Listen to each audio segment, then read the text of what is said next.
Ramadan ke-14. Adapun judul kultum kita pada kesempatan yang berbahagia ini adalah RKB. Ya, rencana kerja beriman. Ya Pak, jadi sebenarnya motifnya kata intinya adalah iman. Jadi kalau rekan-rekan jemaah sekalian pernah mendengar lagu Rehan nggak? Lagu Malaysia. Sedikit saya apakah sedikit ya. Ada kutipan baiknya itu yang sangat mungkin kita sadari memang benar adanya. Jadi judulnya Mutiara Iman, yang kata intinya iman tak dapat diwarisi dari seorang insan yang bertakwa. Iman tak dapat dijual beli, bagaikan pasir di pinggiran pantai. Jadi itu sedikit bukannya ya Pak. Jadi maknanya di sini adalah iman itu ada pada diri kita masing-masing, dia tidak diwarisi. Allah berfirman dalam Al-Quran surah Al-Anfal ayat 2, Bismillahirrahmanirrahim. Innamal mu'minuna allazina idza dzukirallahu wajilat qulubuhum wa idza tuliyat 'alaihim zadatuhum wa idza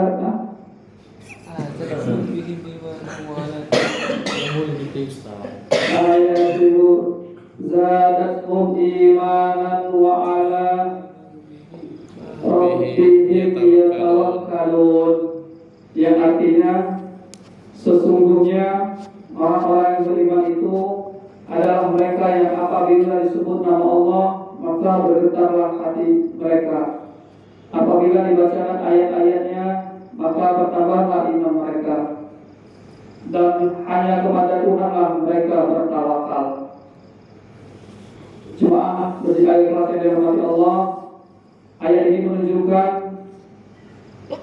iman bukan sesuatu yang statis melalui, tapi dapat bertambah juga dapat berkurang.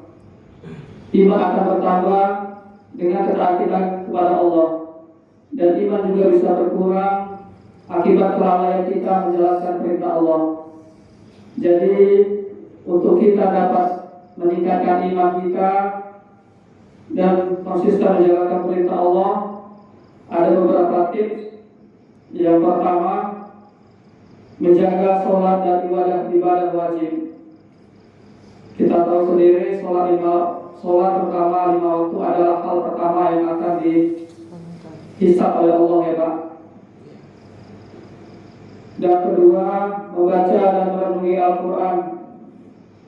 Yang ketiga, berkumpul atau bergaulan dengan orang-orang soleh. Yang keempat, tetap selalu bersyukur serta bersabar. Yang kelima, berzikir serta berdoa. Hadirin yang dirahmati Allah, ini kisah saya sendiri ya Pak. Sewaktu kecil saya ingat sekali, ini berbagi saja, bukan ghibah. Jadi di depan rumah saya itu Pak, waktu saya kecil ada pegawai, kalau sekarang itu kayak sepron lah Pak, dia orang kaya. Jadi dia ini seumur hidupnya dia Muslim. Saya ingat nama bapak itu almarhum Ngadiman. Ngadiman. Jadi bapak itu sampai sekarang saya ingat Pak.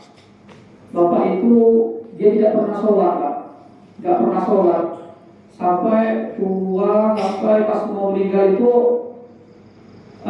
sakratul maut itu agak dari rumah itu. Dia ibu serta kami di belakang rumahnya, kami lihat lah semua, cuma anak kecil nggak boleh masuk kan, mama saya yang masuk. Jadi pas di sakratul maut itu, selama dia sakit itu Pak, anak-anaknya suruh dia itu ucap apa Pak, tauhid syahadat, tapi nggak bisa Pak, karena itulah mungkin yang berkaitan kalau jika mulut sudah dikunci apa gitu kan.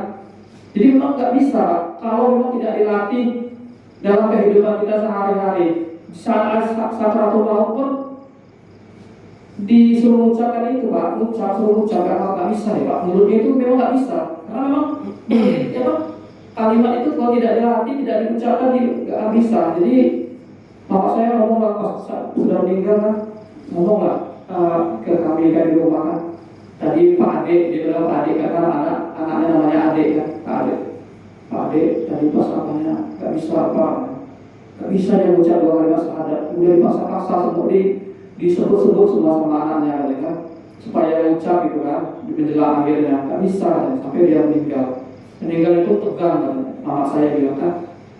Jadi disitulah setelah dibilang sama kami anak-anaknya karena kami rame kan Pak, makanya kalau sholat kalian jangan ada sholat, dia itu dipesan sama orang tua kan. Jadi maknanya hadirin, kalau kita senantiasa mengucap berselawat, maka saat di sakratul maut pun kita insya Allah ya Pak, insya Allah mulut kita ini akan dapat mengucapkan itu. Tapi kalau dalam sebuah harian kita tidak pernah melakukan itu, ya itulah fakta yang dialami. Saya lihat sendiri gitu, yang di tangga saya itu. Jadi pada kesempatan yang baik ini, mari sama-sama kita tingkatkan iman kita. Walaupun saya sendiri masih tidak stabil ya Pak, tapi harapannya sama-sama ya Pak, kita selalu mengingatkan kita sesama Muslim untuk meningkatkan ibadah kita, ketakwaan kita kepada Allah. Apalagi ini bulan Ramadan, kita tidak tahu kapan kita akan dijemput Allah. Jadi selagi kita diberikan waktu, kesempatan oleh Allah untuk beribadah kepada beliau, maka kita manfaatkan ini dengan sebaik-baiknya. Itu Pak yang dapat saya sampaikan. Mohon maaf sebelumnya jika ada kata dan ucapan yang kurang berkenan atau yang salah. Yang benar itu sesungguhnya datangnya dari Allah, yang salah itu adalah kekhilapan dari saya sendiri. Untuk itu saya mohon maaf kepada Allah dan mohon maaf kepada jemaah sekalian. Saya akhiri dengan Assalamualaikum warahmatullahi wabarakatuh. Waalaikumsalam.